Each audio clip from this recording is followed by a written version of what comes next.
তারাবির নামাজ 8 রাকাত পড়িবেন, 20 রাকাত নয়। তারাবির নামাজ 8 রাকাত, 20 রাকাত না।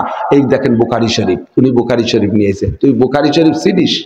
বুখারী সিলসিলা মাদ্রাসা যায়, তোর বগলে কয়খান বুখারী? কয় 60 খান বুখারী বগলে। কথার সাথে সাথে বগলেতে বুখারী টাইম দিয়ে বেরোয় দেয়, ইনের পড়িয়ে দেন বুখারী শরীফ। ও কি বগলেতে বুখারী টাইনে বেরোয় না বগলের লোম টাইনি ছেড়ে তা আল্লাহ জানে।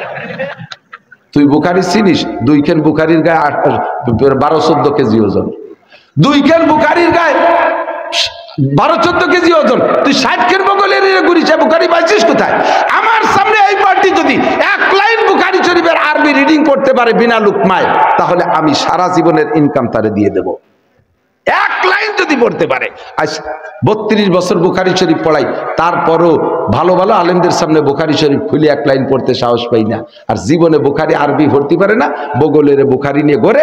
আর ইমাম আবু হানিফা কাফের ছিল, ইমাম মালিক বেঈমান ছিল, ইমাম শাফি বেঈমান ছিল, উন্ডা কয়বা বেটা ইমানদার হইছে। আহমদ শফি সাহেব লেখাপড়া জানে না, এরপরে হাটাজারি, পটিয়া, বাবুনগর, জিরি, নাজিরাট, লালবাগ, ফরিদাবাদ, মালিবাগ, যাত্রাবাড়ি, গহরডাঙ্গা, দারুল উলুম, খাদেমুল উলুম, খুলনা, যশোর রেল স্টেশন, দৌড়াটানা, এ জায়গার হুজুরা লেখাপড়া জানে না, পাঙ্কু বড় আলেম হয়ে আইছে। এ দেশের আলেমরা ধর্মের কোনো কিছু করে না, জীবন ভরে নুচ্ছমি, বদমাইশি, ডাকাতি, সন্ত্রাসী করে, পুলিশের চাকরি, ঘুষ খাইয়ে 5 তলা 10 তলা দেশের সম্পদের পাইন মেরে দিয়ে লাস্টে বুড়োকালে তবলিগে 3 চিল্লে দিয়ে আইসে সেই সন্ত্রাসী স্বভাব যাই নেই, আইসে মৌলবীকে কয় যে মৌলবীরা কি আরে আলেমুল আমার ইমান ঠিক নাই, ওর বলে ইমান ঠিক আছে। এ বলনে হলে আছে না নাই? কথা কর, আছে না নাই? কাকরাইলের টুঙ্গির ময়দানে যাইয়া আলেমুল আমাকে মারে আর বড় বড় লম্বা ফতোয়া দেয়। মৌলবীরা মাদ্রাসায় দিয়ে বসে পরের ভাতে বেগুন দিয়ে খাচ্ছে, ওরা ধর্মের কি করে? আলেমুল আমার ইমান নাই, আলেমুল আমার বলে ইমান নাই। আমি তবলিগি তশকিল করছি, মাঠে ওয়াজের তশকিল করিয়া হাজার হাজার লক্ষ লক্ষ মানুষকে তবলিগি পাঠাইছি। আমার নিকটে নিকটে যারা ছিল তাদেরকে তো চিনি, তার একটারে তশকিল করে অনেক পয়সা করি দিয়ে তবলিগি পাঠাইছি। 3 চিল্লে দিয়ে আইসে আমির সাজছে, সর্বপ্রথম আমারে অ্যাটাক করছে, কয় নাসির হুজুরের ইমান নাই। আমি তোরে তবলিগি পাঠাইছি একটু দিন শিয়ে তুই ইমানদার হবি, তুই এত শিয়ে ফেলাইছিস যে আমার ইমান মাপা শুরু করে দিছিস। জিজ্ঞেস করে, হুজুর আপনি আল্লাহর রাস্তায় সময় লাগাইছেন? আমার একটু আল্লাহর রাস্তায় সময় লাগাইছেন। আমি লাগাইছি তো। কতদিন লাগাইছেন? 36 বছর। এই বাবা, তাই তো আপনার কোনার দ্বারা আমরা জাতি পারিনি। 36 বছর আল্লাহর রাস্তায় সময় লাগাইছে। কত বড় মানুষ। কোন কোন জায়গা লাগাইছেন? 12 বছর মাদ্রাসায় পড়ছি আর 24 বছর পড়াই। আল্লাহর রাস্তায় সময় কই যে ওয়া না হুজুর, ওয়া না। তাই কি ব্যাটিং মাথায় পিকনিক খাতি যেতে হবে? তাই তোমার এই পিকনিক ঠুক হয়েছে তবলিগ, তোমার এই টুক তবলিগ। আমার মাদ্রাসায় পড়া, আলেমুল আমা মাদ্রাসায় পড়ায়, এইটা যদি তোমার ভালো না লাগে তাহলে আয়, আমি চলে যাচ্ছি তোর কাছে, তুই আমার কাছে আয়। তুই বুখারি পড়া, আমি একটু গাস্ত করি আসি, আমি একটু তবলিগ করি আসি। আয় তুই বুখারি পড়া, তুই মুসলিম পড়া, তুই তিরমিজি পড়া, তুই ফতোয়ায় স্বামী দেখে দুটি ফতোয়া দে। তোর 14 গোষ্ঠীর সোহের মধ্যে তো কাগজ মোড়াই দিলে 1 লাইন দেখবি না যে কাগজের মধ্যে কি লেখা আছে। কথা বল না কেন? উলামায়ে কিরাম জায়গায় বসে প্রোডাক্ট তৈরি করে। আচ্ছা বলেন তো, আপনাদের এলাকায় বিস্কুটের ফ্যাক্টরি আছে নাকি? বেকারিতে বিস্কুট বানায় যারা, তাদের নাম হলো টেকনিশিয়ান। তাদের নাম কি? কেক, বিস্কুট, পাউরুটি বানায় টেকনিশিয়ান।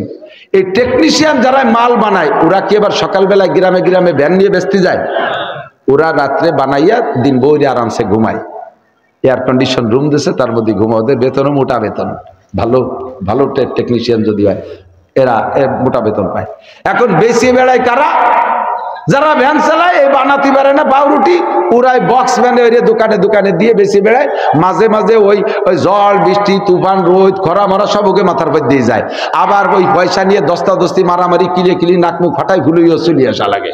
এখন এইভাবে মাঠে উড়া খায়, কিনা বেচা উড়া করে, পয়সা করে উড়া কালেকশন করে, আর নিয়ে ক্যাশিয়ারের কাছে জমা দেয়। সেখান থেকে মোটা বেতন দেয় ওই টেকনিশিয়ানকে, ওকে দেয় একটু কম। এখন টেকনিশিয়ানদের উপরে ফেরিয়ালারা রাখছে, হ্যাঁ ওনাকে লাগে কোন সাকে?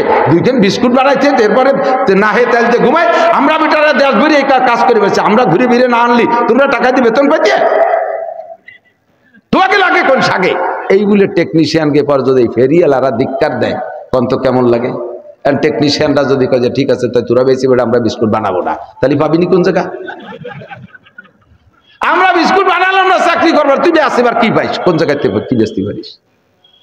ঠিক কিনা? তোর যদি ভালো না লাগে সরে পড়, আমার এখানে মাল তৈরি হবে, দোকানদার যার দরকার সে আইসে নিয়ে যাবে আমার কাছ থেকে, সে নিয়ে যেয়ে বেচবে। তোর ভালো না লাগে তুই সরে পড়, আমরা টেকনিশিয়ানরা জায়গায় থাকবো। উলামায়ে কেরাম জায়গায় বসে প্রোডাক্ট তৈরি করে। ওযুর ফরজ 4টি, গোসলের ফরজ 3টি, তায়াম্মুমের ফরজ 2টি, নামাজের ফরজ 13টি, নামাজের ওয়াজিব 14টি, 2 রাকাত নামাজে 28টা সুন্নতে মুআক্কাদা, নামাজ ভাঙার কারণ 19টি। জীবন ভরে তাবলীগ করে এই কয়টারে কোরআন শরীফে বের কর দি কোন জায়গা আছে? বের কর তো, কোথায় আছে? বউ তালাক দিলে এই তালাক কোন ভাবে হয় আর হয় না, এ তুই কিভাবে জীবন ভরে বলবি?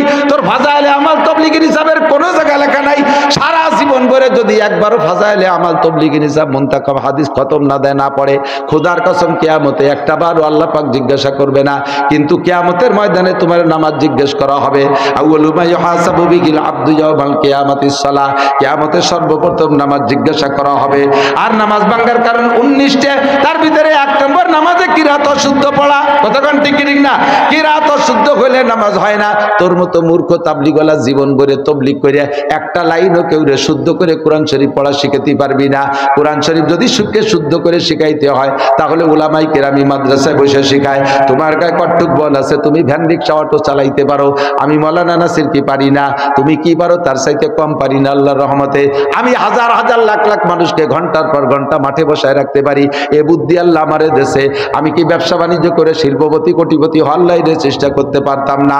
দুনিয়ার সব ত্যাগ করে দিয়ে জীবনটা কাটাইলাম মাদ্রাসায়, আর আমার এই মাদ্রাসায় কাটানো বলে আল্লাহর রাস্তায় হয় নাই, এটা নাকি শয়তানের রাস্তায় লাগানো হয়েছে। ও সারা জীবন ভরে 30 বছর পুলিশের চাকরি করে ঘুষমুষ খাইয়া বুড়োকালে যাইয়া 3 চিল্লে দেউনি হয়েছে কুতুবুল আক্তাব, সারা দুনিয়ার সব চাইতে বড় বুজুর্গ হয়ে গেছে। এগুলো সব কিয়ামতের আলামত। নবী পাক বলেন যখন এগুলো দেখবা বুঝবা যে দুনিয়ার 12টা বাইজা গেছে।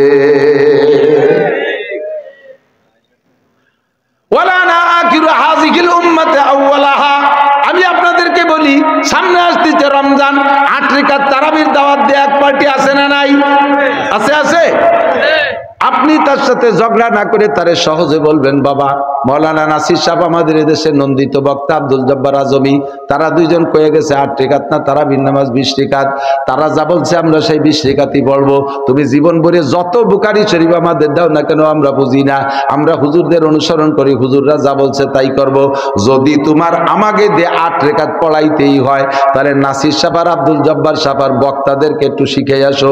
ওনরা যদি 8 রাকাতের কথা বলে তাহলে আমরা 8 রাকাত পড়বো। জীবনেও কোনোদিন আমার বাড়ির দ্বারও যাবে না 8 রাকাতের বুখারী নিয়ে, কোনোদিন আমার বাড়ির দ্বারে যাবে না। আমি দাওয়াত দিলাম, পারলে আমার এসে 8 রাকাত বুঝাই দিয়ে যাও। আমি চ্যালেঞ্জ করলাম, আমার 8 রাকাত বুঝাই দিয়ে যাও।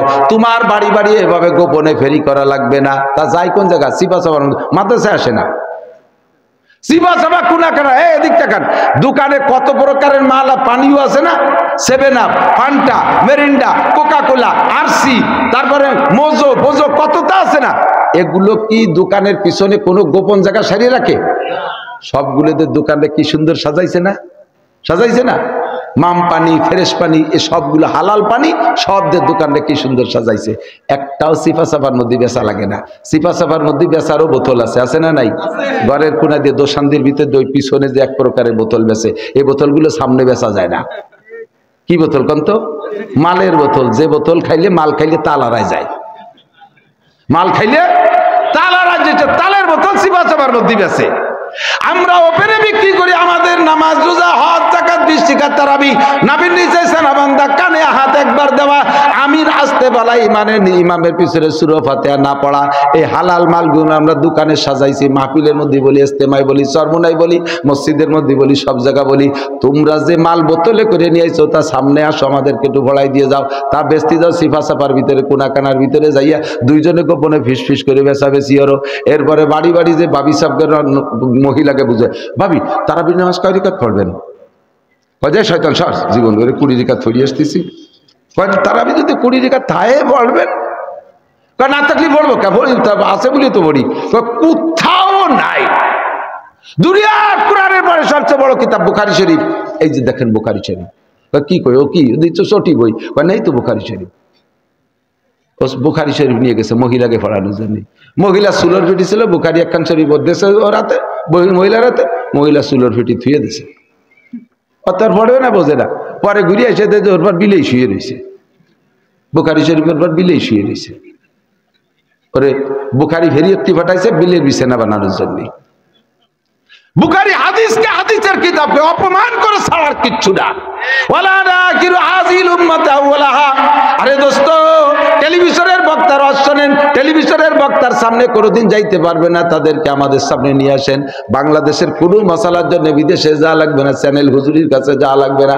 আল্লাহর রহমতে আমাদের বাংলাদেশে যথেষ্ট উলামায়ে কেরাম, একটা মশালার জন্য আমাদের সৌদি আরব যাওয়া লাগে না। আমাদের আহমদ শফি সাহেব হুজুর রহমাতুল্লাহ আলাইহি হজে গেছেন, উমরায় গেছেন, মক্কা শরীফের ইমাম সাহেবরা সবাই হুজুরকে নিয়ে উম্মুল কুরা বিশ্ববিদ্যালয় গেছে। মক্কার বিশ্ববিদ্যালয়ের নাম হলো উম্মুল কুরা। ওই উম্মুল কুরায় যত মুহাদ্দিসিনা শিক্ষকরা ছিল, আহমদ শফি সাহেবের দেশে বুখারী শরীফ পড়াইতে সব বড় বড় শিক্ষকরা, ছাত্ররা সামনে বসা। আমার বাংলাদেশের আহমদ শফি সাহেব তাদেরকে বুখারী শরীফ পড়ান। আমার বাংলাদেশের হযরত মাওলানা আব্দুল মালিক সাহেব দেওবন্দ মাদ্রাসায় যদি যায়, তবুও দেওবন্দে তারা ক্লাস দেয়। পাকিস্তান দারুল উলুমে যায়, সেখানে যে সে পড়ায়। মক্কায় যায়, সেখানে পড়ায়। মদিনা ভার্সিটিতে যায়, তাও সেখানে দিয়ে ক্লাস করায়, তাদেরকে পড়ায় আসে। বাংলাদেশের আলেম উলামা আল্লাহর রহমতে আপনাদের সমস্ত মশলা প্রয়োজনগুলো বলতে পারে। কাজেই আপনার মশলার পেঁয়াজ পড়ে গেলে যদি কেউ ফেলায় দেয়, এ নিয়ে আপনি বিভ্রান্তে পড়বেন না, চলে আসবেন উলামায়ে কেরামের কাছে, আপনাকে সঠিক অ্যান্সার দেবে। যারা আলেম উলামারে ক্রিটিসাইজ করে, ঠাট্টা করে, উপহাস করে, এগুলো হলো খোদার গজবের কারণ। 15টার 15 নম্বর কারণ। হুজুর বলেন এই কয়টা যখন চলবে, তখনই তোমাদের উপরে আমার চলবে কফি মার চলবে। কফি যেমন বাংতিছে কোবাই কোবাইয়া, ওইরকম কোপ হবে খালি, কফি মার হবে খালি। চামড়ারে খালে ফেলাই দেব, চামড়া ছুলে লবণ লাগাবো। দাবানল হবে, সিডার হবে, সুনামি হবে, নার্গিস হবে, আইলা হবে, আমপান হবে, পানি হবে, বুলবুল হবে, ঘূর্ণিঝড় হবে, ভূমিকম্প হবে, ভূধস হবে, করোনা হবে, স্ট্রোক হবে, ডায়াবেটিস হবে, তারপরে ভাইতে ভাইতে খুনোখুনি হবে, আমলিগ বিএনপি মারামারি হবে, জামাত আমলিগ মারামারি হবে, নিজেরা নিজেরা খুনোখুনি করবা, শান্তিতে আর ঘরে ঘুমাইতে পারবা না। বিমা কাসাবাত আইদিন নাস। কমপক্ষে আল্লাহ পাক আমাদের এই কয়জনের 15টা অন্যায় থেকে বেঁচে থাকার তৌফিক দান করে, বলেন আমিন। আল্লাহ